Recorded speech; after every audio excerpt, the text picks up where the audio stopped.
we're keen on pipeline. And we have some unique sort of things in terms of how we generate pipeline in quarter, out of quarter, because of the diversity of our business. So one of the first things we learned is there is no one answer for pipeline. So a lot of our legacy reporting has been, hey, we generated this much pipeline and we have this much coverage. Well, when you start to get into the layers of our business, our commercial business versus enterprise business, and the type of product we're selling and some of the selling cycles and the way the customers want to engage with us, well, all those things play into this pipeline universe, if you will. And each sub-universe has its own answer. Welcome to Revenue Insights. Every week, we'll be joined by revenue leaders from some of the most successful and highest growing companies. Together, we explore how they built their revenue teams, the journeys that they've been on, and the lessons they have learned along the way. Revenue Insights is brought to you by Ebster. We're a revenue intelligence platform designed to help revenue teams to build more pipeline, close more deals, and retain more customers.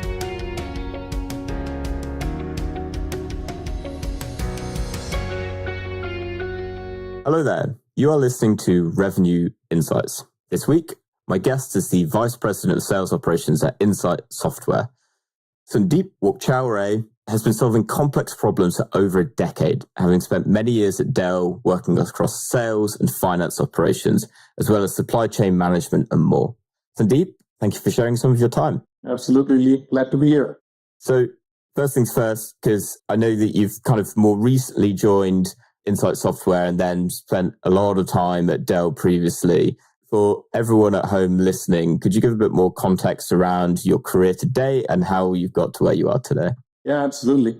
I would call it a very atypical background in terms of revenue operations or sales finance operations, because I started in the back office function at Dell.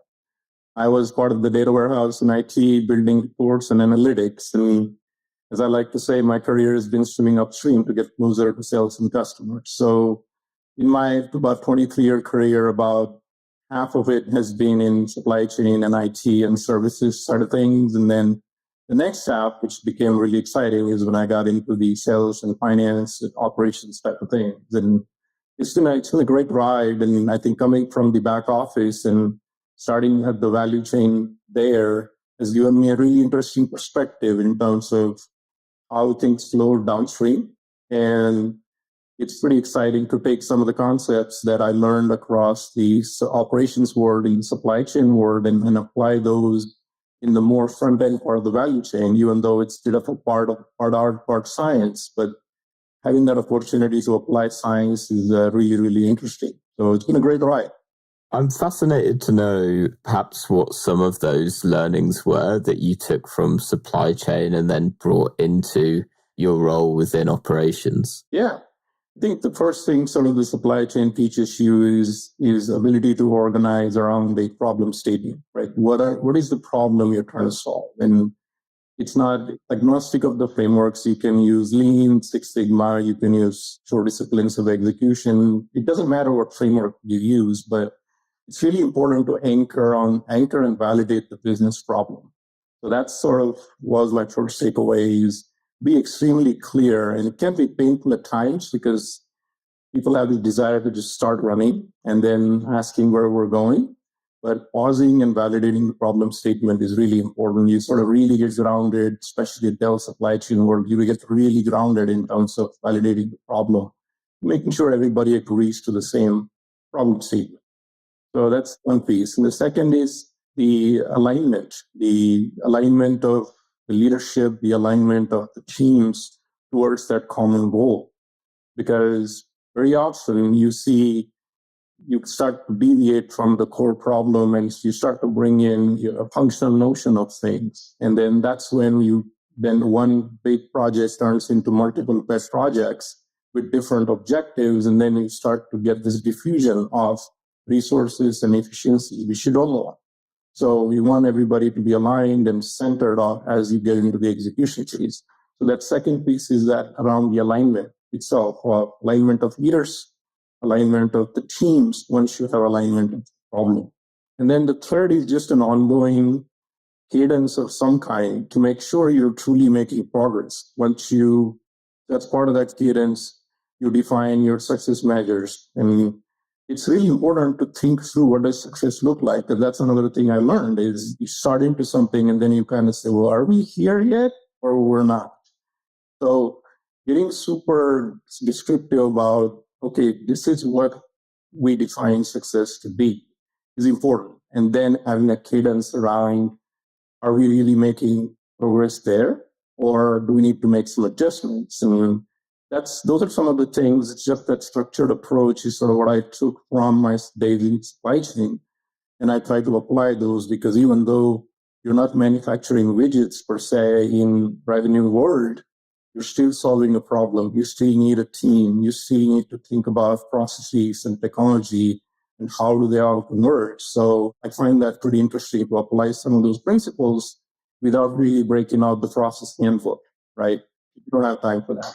Yeah, absolutely. And it sounds like quite a natural progression from the supply chain world into sales operations. And so just before we kind of go a little bit deeper into it, could you just give a little bit more context around your role as VP of Sales Operations at Insight Software and kind of your responsibilities that you have and the team that you oversee? Yeah, absolutely. So Insight Software, I joined about 15 months ago. We just completed our 5 years. We celebrated our 5-year anniversary. We're a hyper-growth financial reporting SaaS company. So our solutions sit on top of ERPs and they provide all kinds of reporting for our CFOs. We also have some exciting new products around embedded analytics that we're starting to market to the CIOs and CPOs of the world, where they integrate into end users' applications. So we're all about making sense of your business data, your data, and giving you insights without having to spend a lot of time in that data set. So that's what we're all about. So I joined here and it's been really building out and scaling our sales operations function, which is front part of the revenue. So focused on the front part of the cycle. So our CPQ processes, our critical sales processes around finance, forecasting, quota compensation processes, those are all. And the interesting thing about Insight is we've done 22 acquisitions in our 5-year world, which is by any average, there are a lot. So always evolving our processes and our operations infrastructure. So it's been super exciting to get in and be part of the growth, but also think about how you build it, but then quickly scale it as the next integration is coming around. So that's been the focus. BI and data has been a big component of how do we have predictive data to make decisions quickly. So we're laying out a lot of that infrastructure, and it's been pretty interesting and closely working with marketing and product teams and just look at that whole go-to-market engine. Is it firing on all cylinders, and what can we do to improve it as we make progress towards some of our very ambitious growth targets? Amazing. I'd love to break that down a little bit into perhaps what were some of the biggest challenges that you were facing when you came in 15 months ago that you've been working to overcome? Because it felt like there was a lot there, right, as you're starting to build it out. So could you perhaps narrow down on perhaps some of the, maybe not the biggest issues, but the most important critical issues that you were trying to overcome? Yeah, I think I'll start with people, because you have this very exciting high growth company. And so the problem statements were pretty clear in many ways, and it was about getting to a base level of capability that allows our reps to exit, right? So the first thing was building out a team. We had some great individuals that were either here or came through some of the acquisitions, and everybody brought something great to the table. How do we kind of harness their potential and put them in an organization structure where we have these experts together and they're going narrow and deep versus doing 15 things, because that's how they're used to in a smaller company. So as we grow, that type of structure was really important. So what we did is we organized ourselves into a BI team and a data team that they were all focused on data, providing predictive insights, making sure that what we're looking at has quality. That's one structural pillar. The second pillar was around our Salesforce. We are all in on Salesforce in terms of we do CPQ there, we do billing there. So, and because of these acquisitions, the data within Salesforce and the quoting motions are pretty complex, sometimes more complex than they need to be. So we needed to take a look at that quoting motion, and that was sort of the second pillar. And the quota and compensation was the other pillar, where we have this multitude of compensation plans inherited from all the acquisitions. We needed to create sort of an insight software philosophy and really simplify it for the reps so it doesn't take a PhD to understand your comp plan. So those are some of the big things we started. We had some great individuals. We brought in some from the outside with very specific expertise and knowledge. And more importantly, somebody who was wanting to be part of a hypergrowth company like this. That was the priority. Also building partnership with our sales leaders and our sales teams, truly understand what their pain points are so that whatever we're working on really resonates. And so that for earlier structure and approach we talked about, just use that same approach to validate on some of these opportunities and then put the team and the tools behind it. That's kind of been the journey for 15 months, but there's a lot more to go. Just a quick reminder, and then we will be right back to the show. At Revenue Insights, our goal is to share how top-performing revenue leaders build predictable, efficient, go-to-market teams. Every week, we speak to the brightest minds, and every quarter, we release the latest findings from our analysis of billions of dollars in pipeline. If you don't want to miss out, sign up to our newsletter at ebster.com/newsletter-sign-up. That's ebster.com/newsletter-sign-up. The link to make that a little bit easier for you will be in the show notes of this episode, wherever you're listening. See you there. Yeah, absolutely. And that actually kind of leads on to what my next question was going to be, which is for the next 12 months ahead, what are the biggest priorities for you guys? What are you now trying to get your hands around? Yeah, I think it's a great timing because of our planning cycle. We're just kicking off our annual planning cycle. So that's been at the forefront of our minds is I think it's continued investment in our infrastructure. So our tech stack, our data, and our reporting, how do we simplify? How do we make it easy for our reps to get what they want to get, as well as anybody that's part of the revenue engine, right? And we find that when we have that collective visibility across the entire chain, then the decisions are made faster and the decisions are made in alignment of all the functions. So that's been the big focus around continued investment in our infrastructure. We just built a data warehouse that I'm excited about. So we start to get some really cool integrated reporting across customer success, across sales, across marketing. And to me, that's super foundational for you to have that 360 view. The second piece is around just learning and development for our teams, because as you get a lot of tools and data reports thrown at you, do they all fit into what you're trying to do day to day, right? So I tend to think a lot about the experience of a rep, the experience of a leader. What is their day to day and how does it fit versus vice versa, where, hey, you got this great tool, make it work, right? So we need to look at it from a rep's perspective. And so that's been sort of the interesting, how do we do that? Right? How do we invest in their learning? How do we simplify things while keeping them focused on our targets and move in unison? Those are some of the big things we're talking about. So there's a lot there, but hopefully that makes sense. Yeah, absolutely. The bit that I wanted to really pull out, because it resonates with what we were kind of talking about kind of pre-show, where we had a chance to kind of catch up, which is around, I mean, you guys as a business specialize in reporting and analytics. And as you kind of mentioned there, it's around, there's always a danger with reporting and analytics of analysis paralysis. And you've got so much data and so much insight. It's like, what on earth do I do with this?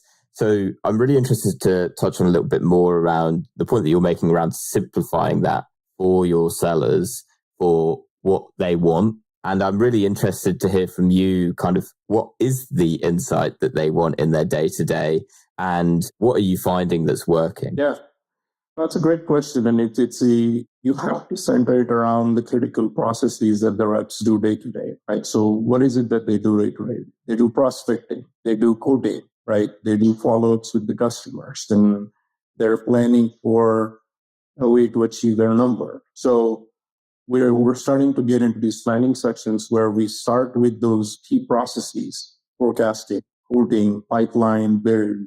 And underneath that process, we're thinking about what are the set of skills that you need to have, right? What are the tools that you need to use? And what are the data sets that you need to make some of those decisions? And then we're sort of doing an assessment of, okay, skills, we're going to PR5, and these two, we're going to need an enablement learning plan and get the skill to a spec that we need it to be, right? In terms of tools, we're looking at things like, do we have the same data in 10 places? Which tends to be the case, right? I'll use an example of the account data set. So for the same customer, you can have multiple records in your database. Well, which one you know is right? And sometimes that's just reps' tribal knowledge, their affinity with the systems, or we just get lucky. And in the world of operations, you don't want to get lucky, right? You can't count. So how do you simplify where a rep is trying to call on a customer? When they get into Salesforce, they are presented with the one and only golden record, so to speak, so that there is no ambiguity or there is no time spent in knowing which one they need to use. So we're partnering with our IT teams and our enterprise data governance teams and the sellers. It says, okay, this is what we see. What is the way? And that's talking a lot about AI, and that's a good use case for AI where you can configure some rules and quickly sift through some thousands and thousands of records and come up with something that you can work with, right? So that's a big piece. The second piece is around just the SKUs. We got 82 products within our portfolio, which is great. We get coverage in multiple industries and multiple ERPs. But that also creates sometimes a challenge in terms of SKU proliferation, where you're trying to sell this one product and you got 15 SKUs that are pulling up. So that impacts our reps ramp time sometimes. So we're simplifying it from that quoting motion. That's one big piece that we're looking at. And same thing with the data reports, where our reps tell us, just give me one thing, just tell me which one I want to use. And then that's sort of what we're creating is, call it a cheat sheet or a playbook or a handbook that says, you're trying to do coding, here is where you go. Here is the data you need for account intelligence. Here is where you go for your forecasting. And this is how you do forecasting, right? It's a sort of a combination of people, process, technology, where you got skills, you got data, and you got tools. But we have to be more deliberate than we have been to make sure it truly gets used in the way we want to use it, because reps are asking for that type of clarity. And could you perhaps you mentioned kind of three key areas for your reps around forecasting, quoting, and pipeline build. Could you perhaps give an example of, from perhaps one of those, kind of a deeper dive into what some of those examples look like? So from the reporting that they've got set up for them, what this process looks like off the back of it. You mentioned like the enablement and learning plan. So what does that look like perhaps from one end to the other? Yeah, I think we can probably take pipeline, because we're spending a lot of time on pipeline right now. So yeah, absolutely. Great. We, like any other organization, we're keen on pipeline. And we have some unique sort of things in terms of how we generate pipeline in quarter, out of quarter, because of the diversity of our business. So one of the first things we learned is there is no one answer for pipeline. So a lot of our legacy reporting has been, hey, we generated this much pipeline and we have this much coverage. Well, when you start to get into the layers of our business, our commercial business versus enterprise business, and the type of product we're selling and some of the selling cycles and the way the customers want to engage with us, well, all of those things play into this pipeline universe, if you will. And each sub-universe has its own answer. So that's kind of what we started honing in on, is we can't have a target, a macro level target. We need to get to this couple of clicks down into this word and start to think about what is the true coverage we need. So that's where we have a great partnership with marketing. We've got some really smart people that sort of really know those motions, and we're starting to get into, okay, this is what we need you, the rep, to drive for this particular product. So getting into that type of specificity. So a lot of that front part of that pipeline exercise was analysis. Like, okay, we're driving to this number. Are we getting the results? And sort of break it down into why are we not getting the results, right? In some areas, we're compensating in certain areas, which is great.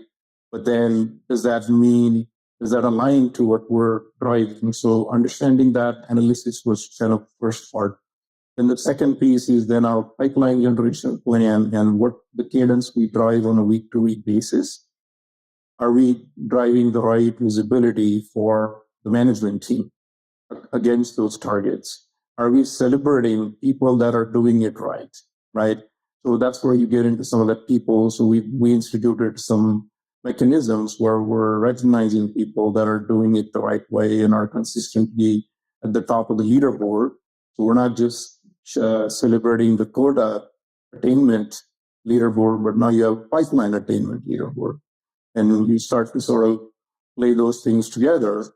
If you fast forward a little bit ahead, there could be this notion of, can pipeline be just as important and as part of your incentives, right? So that's something we're starting to think about. Again, it's just, this is kind of the ISW insight software sort of construct, and some teams probably have done it, but for us, that's kind of where we are, is look, pipeline is just as important. It's a leading indicator of booking, not just the number, but the quality, right? So in terms of skill, we did that assessment, and now we're going to go into specific and get that enablement done on those particular skills. Is how do you qualify a lead, right? Because in our world of reps, we find different degrees of competency in terms of qualifying. Yeah, absolutely. Is there, in my language, I would refer to them almost as like the leading indicators of pipeline. But for you guys, could you perhaps give an example of what a few of those are for you? So you've got pipeline generated as a lagging indicator at the top, but then there are naturally, and I believe this is what you're referring to, is those metrics that are leading into that really you're going, okay, we can see that this is leading to pipeline at the other end. So let's build enablement plans off the back of it. Yeah, I think the software leading indicators were around the MQL, marketing qualified lead to SQL, right? That there is the number of marketing qualified leads themselves. That's an indicator. But we see that there's the handoff that takes place between marketing and sales. And MQL to SQL, that's a really important metric that we learn. So how do you look at that conversion again by product, by region, by customer type, not in aggregate, right? So we're starting to create this very granular plan of here's the grouping of products that behave the same way. So therefore, the pipeline plan could be similar for these products because we're selling to the same customer profile. So what is the MQL to SQL conversion? That's one. The other one, which is, it is reactive in the sense we're looking at it after the fact, but to me, it's a leading indicator for the future, is the slipped pipeline. Because we tend to focus a lot on the pipeline generated and the conversion and the bookings, right? But in certain areas, the pipeline slippage can give you some really interesting insights. Is it rep behavior? Is it product not meeting customers' expectations? Is it truly the macro environment where they're not willing to make the commitment? And so unfortunately, there isn't a lot of tracking in kind of off-the-shelf systems around slip deals. Like we have to get into deal-by-deal basis and really learn those patterns. So we just kicked off an effort around the slipped pipeline. That said, how much should we expect to slip? Because it is going to slip. That's the normal part of our business. But is it slipping for the right reason? Are the reps and managers having a conversation around that in their weekly one-on-one, right? And are we making sure that that's truly slipping for the right reason? So what are those reasons? And then how do we drive through a combination of tools and process and visibility to those data where you say, yep, it's always these three people tend to have the most. Okay, that's a behavior issue. Let's go fix it. We are seeing more slippage on this particular product. So it's clearly there's something happening with that product. We were starting to lack in features. Could be a competitor is running a super aggressive campaign that we're losing out on. So we tend to talk, in the past, we talked about it as win-loss, right? But I think the slip pipeline is truly sort of this goldmine of information that can be a leading indicator to overall win loss. Because are you just taking the can down the road or are you truly losing? But that helps and does the pipeline piece. Yeah, it's such an interesting point, particularly on deal slippage.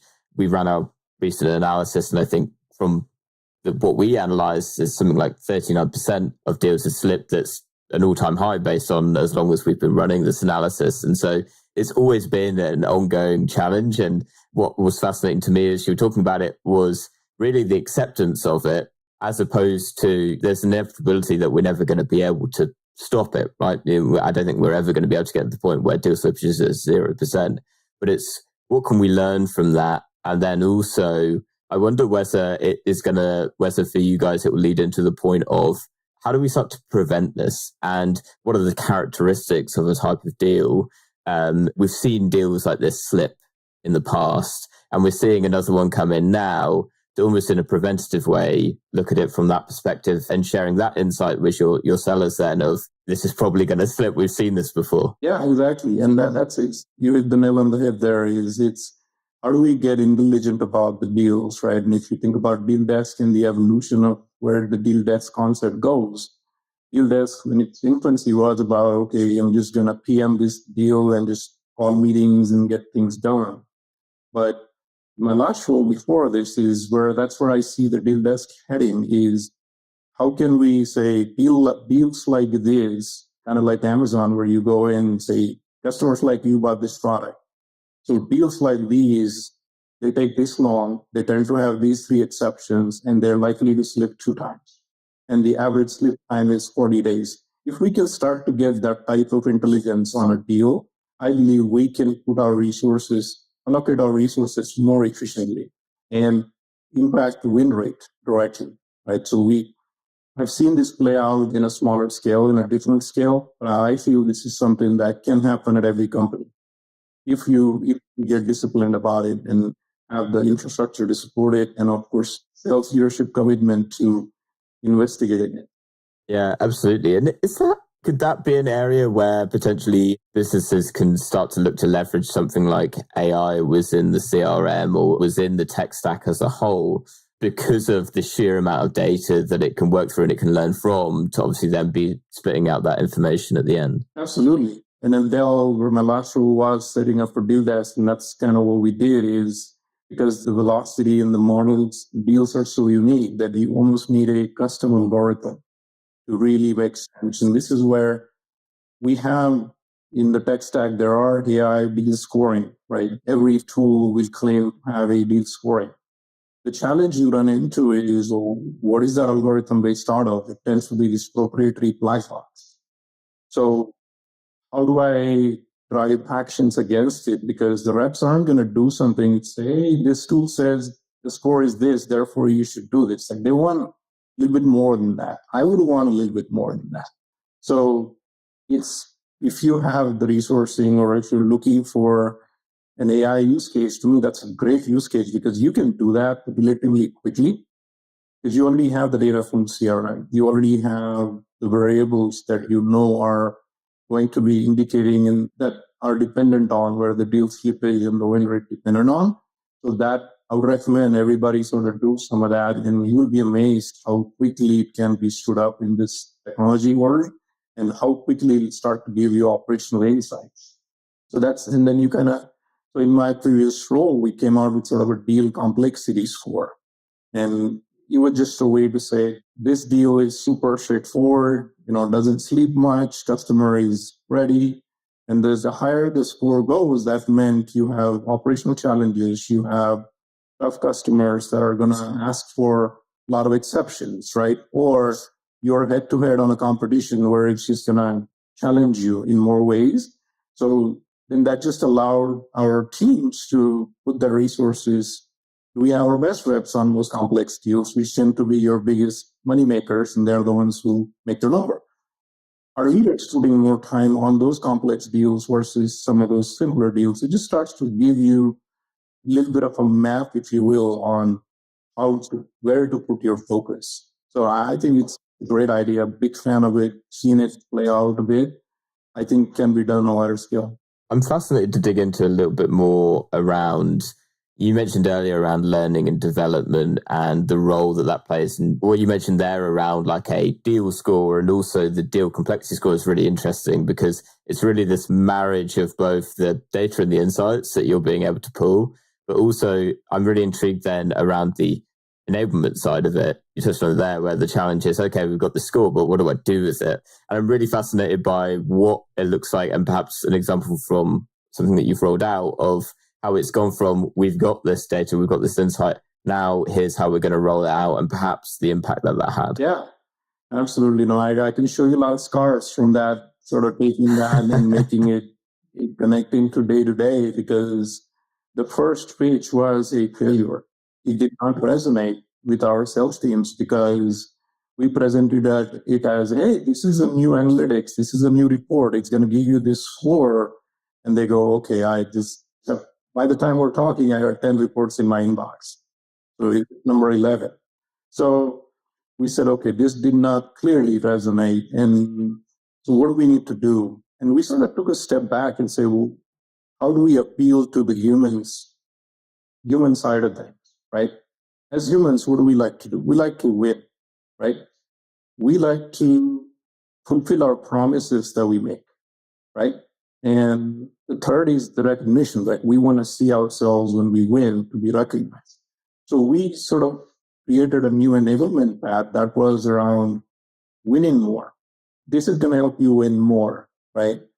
Then the second piece was, this is going to allow us to make promises to our customers that we can actually keep. That it's going to make you represent the company and deliver a quality deal. And it's actually going to take less time than normal, right? Because we can go faster, we already know all the roadblocks and we can anticipate and move faster. And then we had this leaderboard around the complexity score likelihood to win, and we implemented that. So when we took that approach and they saw that, oh, it's going to help me win more, fulfill my quota, and as leaders, I can spend more time on the biggest deals, then it resonated. The other piece was the collaboration. We said, look, this is iteration 1. So when I bring you the data, I'm not going to bring you the data for the entire company. I'm going to bring you data for your team. So it was super customized to their deals that they could resonate, they could identify. And then based on their inputs, we were open to making tweaks. So they have this collaboration, like the score didn't entirely drive everything. They had an input. So that part was also important in terms of getting their buy-in. But then once we got in, then we were on the highway. We had double-digit increases in rewrites in 6 months. And the operation infrastructure was much more efficient because of this anticipation, because it wasn't just for the sales teams. Our RevOps teams, our marketing teams were looking at that data, anticipating the challenges and driving action plans against it. It sort of became this shared intelligence bank that we all could use and be better at what we all want is with more revenue. That's amazing. And I suppose this all ties into this idea of like, how exactly do we increase our velocity across the board, right? And what has perhaps been one of the learnings that you've taken from that experience forward into future initiatives? Yeah. In my personal life, I'm a gadget guy. Like I like to cook and I like to have every kitchen gadget in the world. And early in my career, I always tend to be that way in terms of work. It's like, oh, this tool does this and it's great and we should get it.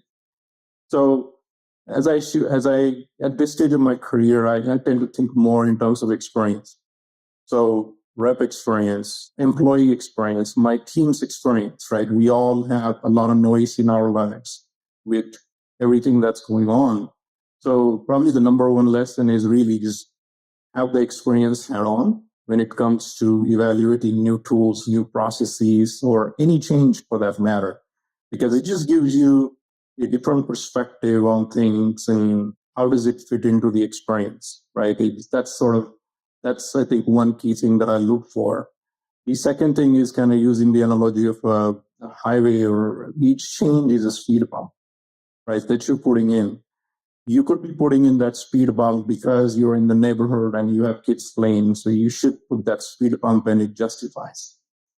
In the professional world, that speed bump could be a financial diligence or a legal compliance item. So that absolutely is required to be there. But on the flip side, are we putting in a speed bump that doesn't need to be there, right? And that could be going into two tools to do parts of the same thing, or it could be filling out a new form, or it could be an extra approval that perhaps you don't need. So when you sort of put a premium on thinking about it, am I introducing a speed bump, or am I introducing a ramp that allows me to go faster? Those type of things that kind of help in terms of deciding where to go, because the temptation of buying this new tool or the temptation of putting a new approval, it's pretty strong, and it may feel right, may feel like you need it, but you just have to pause and double click on it. Just a quick reminder, and then we will be right back to the show. At Revenue Insights, our goal is to share how top-performing revenue leaders build predictable, efficient go-to-market teams. Every week, we speak to the brightest minds, and every quarter, we release the latest findings from our analysis of billions of dollars in pipeline. If you don't want to miss out, sign up to our newsletter at ebster.com/newsletter-sign up. That's ebster.com/newsletter-sign up. The link to make that a little bit easier for you will be in the show notes of this episode, wherever you're listening. See you there. Yeah, I'm very curious to know, because I completely know what you mean, particularly with an organization the size of yours. How do you evaluate then the impact that speed bump, as you put it, is going to have on your teams? Because obviously I didn't quite catch how many are within that team itself, but even for one might love it, right? And then the others, they just say, oh God, what is this? Like, more admin, I hate this.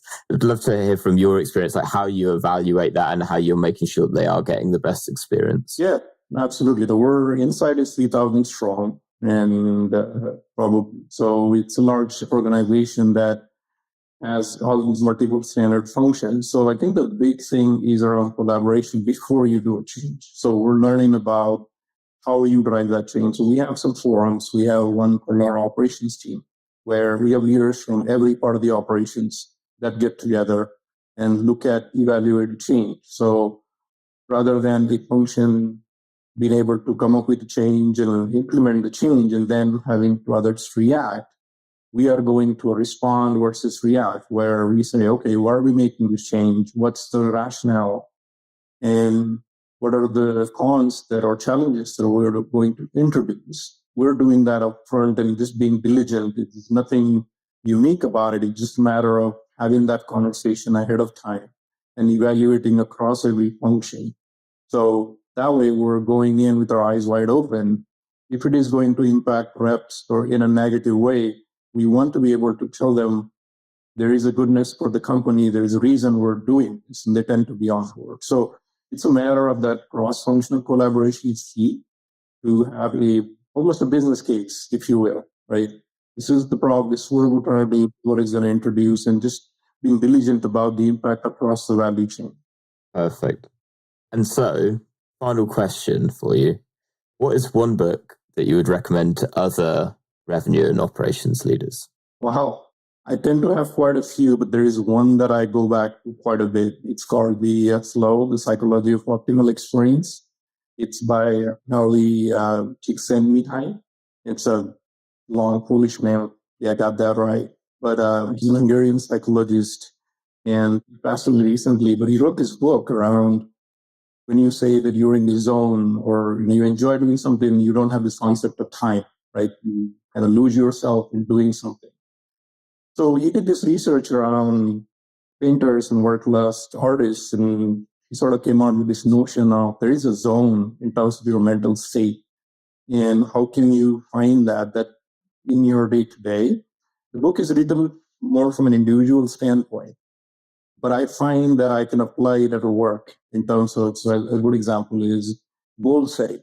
So his example is if you're a tennis player, and you're playing tennis with somebody, if you play with Federer, you're not going to be motivated because, right, that's just not a fair fight. But you enjoy playing with somebody who's just slightly better than you, right? Because then you feel you have a chance. So in our work setting, could we apply that concept? So when it comes to setting goals for individuals or setting goals for projects, are we setting them up where they're motivated, and even in the quota and the compensation work, right? You could apply that in kind of any part where are they going to enjoy chasing that goal because it's gettable, it's winnable, and it stretches them, right? And that makes it fun for them. So it's sort of it's one concept that I look at. So I tend to go back to that quite a bit, both for personal reasons as well as work reasons, because it's got so many nuggets. And if you haven't read it, definitely worth read. So just kind of getting this concept of the flow and being able to apply some of those things, because work is hard and it can be challenging. So if you have this concept of fun, or how do we get people in the zone, I think a lot of good things can happen. I've experienced it myself in my career when there were projects that were fulfilling and the goal was really difficult. I was most motivated and most focused. I love that. I've not heard of that before, but I think probably the testament to it is I'm very familiar with the concept, because I would know it like a flow state. Yes. That state that you get into when you're doing something that is compelling and fulfilling, and before you know it, you spent 2 hours on it and you look at the clock and it's kind of like, I don't know where the time's gone. Exactly. It's almost like the old adage of time flies when you're having fun, right? And I think that pulls from the same concept. It does. And that's the beauty of it, is like when I started reading it, I was like, yeah, I know this, I feel this. And what he's been able to do is put that in a scientific framework and give you some very structured ways that you can apply for it, look for it, versus just being it happening on a randomly, right? Absolutely. Sandeep, it's been an absolute pleasure chatting to you today. And I think we really just started to scratch the surface of what you guys are doing. So for anyone that's listened, perhaps they have questions or want to connect off the back of it, where can they find you? Absolutely. LinkedIn is the best place to go. I'm active there. I read a lot and I follow a lot of individuals. I love how many great thinking minds are out there. I'm always learning from them. So I'd love for anyone that's going to connect on LinkedIn, brainstorm on some ideas or chat, connect, because I'm always looking to learn. Amazing. Well, I'll make sure to include a link to your LinkedIn as well as to your book recommendation flow down in the show notes below. So Sandeep, thank you so much again for your time, and to everyone that's listened to this episode. We'll catch you next week. All right. Thank you, Lee. Appreciate you having me. Bye-bye. Pleasure's all mine. Thanks for listening to Revenue Insights. If you want to learn more, subscribe to our newsletter and we'll deliver every episode straight to your inbox. If you have any questions, feel free to connect with us on LinkedIn. Our links will be in the episode notes. See you next week.